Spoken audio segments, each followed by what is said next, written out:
आपने एक गरीब परिवार में जन्म लिया, तो क्या इसका मतलब यह हुआ कि आपके अंदर वह काबिलियत या वह योग्यता नहीं रहा जो आपको बदलाव के रास्ते पर ले जाए?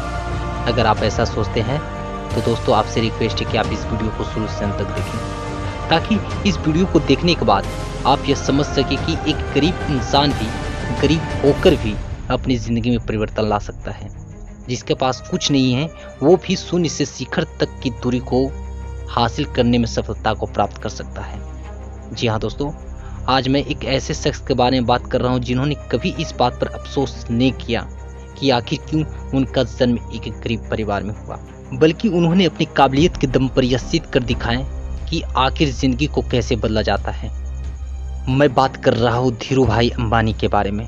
वही अंबानी जिन्हें आर्थिक समस्या की वजह से अपना पढ़ाई बीच में ही छोड़ना पड़ा था और पिता की मदद के लिए छोटे मोटे काम करना भी पड़ा था। वही अंबानी जिन्होंने कभी फल, नाश्ता और पकोड़े बेचने का भी काम किए थे। जी हाँ दोस्तों, मैं बात कर रहा हूँ वही अंबानी के बारे में जिन्होंने गरीब परिवार से होने के कारण किशोरावस्था से ही पेट्रोल पंप पर काम भी किए थे। दोस्तों, वे बिजनेस में 2 बार असफलता का मार खा चुके थे। इसके बावजूद भी वे इसी सोच में डूबा रहते थे कि आखिर क्या कर एक सफल बिजनेसमैन बना जा सकता है। उन्होंने अपने पिता हीराचंद्र गोवर्धन भाई के कहने पर यमन में पेट्रोल पंप पर नौकरी करना शुरू कर दिए। पर दोस्तों, जिनके अंदर योग्यता होती है ना, उनके लिए आगे का दरवाजा हमेशा खुला रहता है। धीरूभाई अंबानी ने अपनी योग्यता के दम पर ही महज 2 साल में मैनेजर के पद तक पहुंच गए, लेकिन उनका ध्यान एक सफल बिजनेसमैन बनने पर ही रहा करता था। दोस्तों, बात ऐसा है कि जहां वो काम किया करते थे वहां काम करने वाले कर्मियों को महज 25 पैसे में ही चाय मिला करता था, लेकिन उनका सोच बड़ा था, इसलिए वे पास के ही बड़े होटल में 1 रुपये की चाय इसलिए पीने जाया करते थे ताकि उस होटल में आने वाले बड़े बड़े बिजनेसमैन की बातें को वो सुन सके और बिजनेस के बारीकियों को वो समझ सके। दोस्तों, अब होता यह है कि उन दिनों यमन में आज़ादी की लड़ाई के कारण उन्हें यमन छोड़ना पड़ा। कुदरत ने उनका इम्तिहान लेना दोबारा शुरू कर दिया। वो भारत वापस आ गए, लेकिन दोस्तों वे अब रुकने वालों में से कहाँ थे। नौकरी चले जाने के बाद उन्होंने नौकरी दोबारा न कर बिजनेस करने का फैसला किया।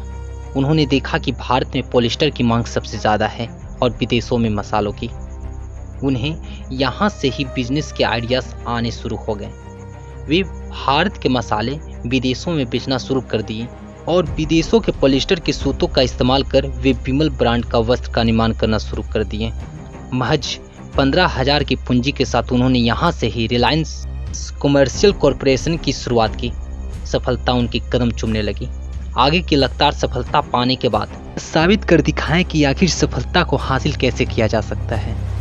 दोस्तों, यदि हम धीरूभाई अंबानी की ज़िंदगी को देखें और गहराई से सोचें तो हमें एक बहुत बड़ी सीख मिलेगी कि अगर कोई भी इंसान यह सोच बना ले और यह सुनिश्चित कर ले कि उसे खुद को बदलना है, तो बदलाव के रास्ते वहीं से शुरू हो जाया करते हैं। बस उस रास्ते पर कदम बढ़ाने की देर है। असफलता से डरे नहीं, बल्कि असफलता को स्वीकार कर अपने लक्ष्य की ओर कदम बढ़ाते चले, क्योंकि इतिहास असफलता की मार खाए हुए सफल इंसानों का ही बखान किया करता है। खुद पर विश्वास रखें, अपने काबिलियत पर विश्वास रखें। आपकी गरीबी जरूर अमीरी में बदलेगा। आप शून्य से शिखर की ओर जरूर अग्रसर होंगे।